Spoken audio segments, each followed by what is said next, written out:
So last time we had talked about limits. A limit is asking you what height is the function taking me closer to as I get closer and closer to the location A. We talked a lot about using graphs to do this, and when we use a graph, we are essentially making a guess as to what the value of the limit is. We don't want to have to rely on guesses. We would like to be able to get the exact value of a limit. And so today, we are going to work on a way to do that. And this is titled the limit laws. To be able to calculate limits exactly, so without graphs, we need to rely on two basic results. I'm going to state them for you, but they can be proven using something called the epsilon delta, or the precise definition of a limit. If you love math and you want to know about all the nitty-gritty stuff, go take a look at chapter 2.4. We won't need that, and we are just going to take these results as given.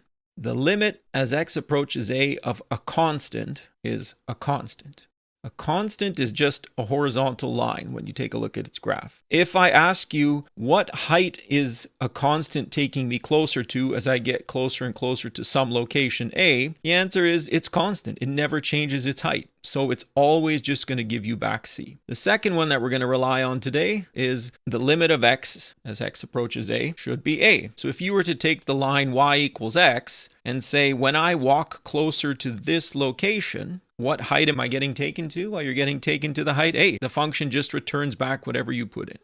So we're going to use these results with something that are called the limit laws. Now, the limit laws are a set of rules that help us calculate limits without graphs or without tables. You can actually prove these rules using, again, this epsilon delta definition of a limit. The rules kind of work like this. So if I've been given two functions, f and g, I don't really know what they are and I don't really care what they are. If those two limits exist, then I'm allowed to use these rules.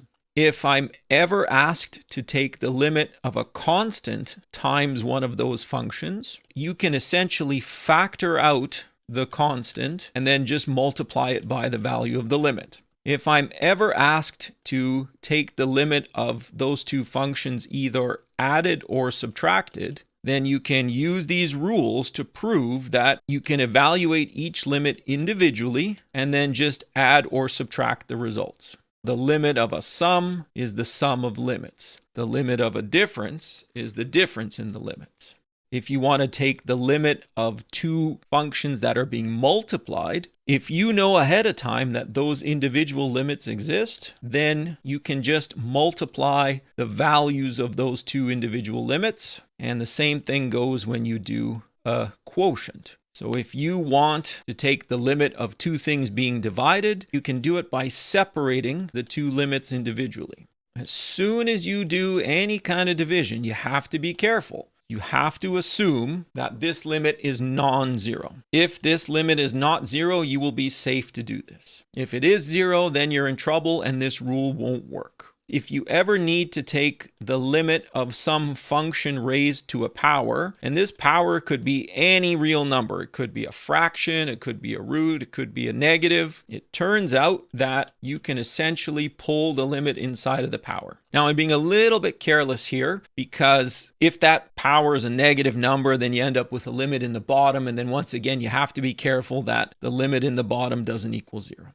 We've got these rules and they rely totally on the fact that if you give me two starting limits, then I will be able to piggyback off of that and then calculate from there. So these laws allow us to calculate limits exactly. And I'm going to show you an example now. So let's say I would like to calculate the limit as x goes to 2 of 2x squared plus 1 over 6x plus 4. I have no idea what the graph of this function looks like, and I don't really care. All I want to know is that I would like to calculate the limit. This requires a lot of looking ahead. If I'm going to use the limit laws, I look at this and I see it as a quotient first. So two things being divided. So if I'm going to treat it as a quotient, that means I want to put the limit upstairs and downstairs. That's what that limit law tells me I'm allowed to do. But I'm only allowed to do that if the limit in the bottom isn't 0. Okay, well then I take a look at the thing in the bottom, and it's a 6x plus a 4. If I look ahead, I'm going to see that it won't be a 0. So I'm going to try to walk you through this. So we know that the limit as x approaches 2 of any constant is a constant, and the limit as x approaches 2 of x is 2. And I know that these things exist. So that means I'm allowed to look ahead. It's going to turn out that this can be split into the limit of some junk upstairs and then the limit of some junk downstairs.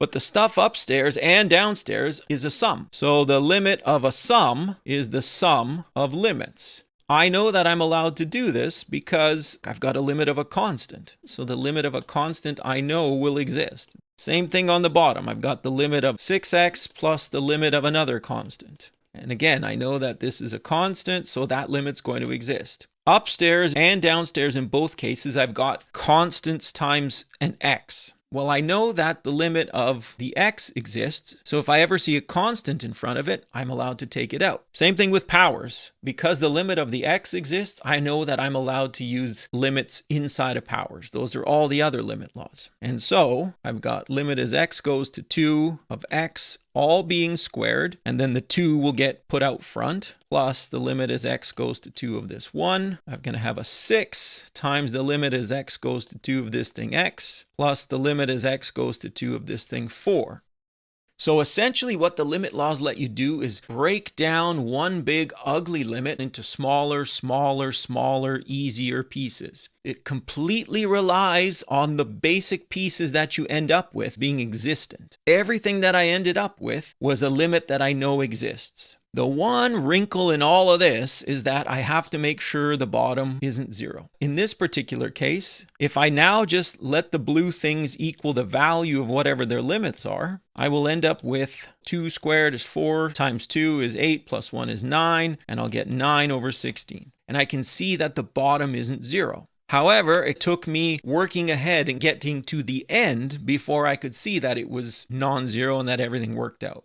I would really like to know, is there a way to look ahead without starting the problem? And the answer is, yep, there is. And so in the next video, I'm going to show you how we approach that and some guidelines to help you evaluate limits.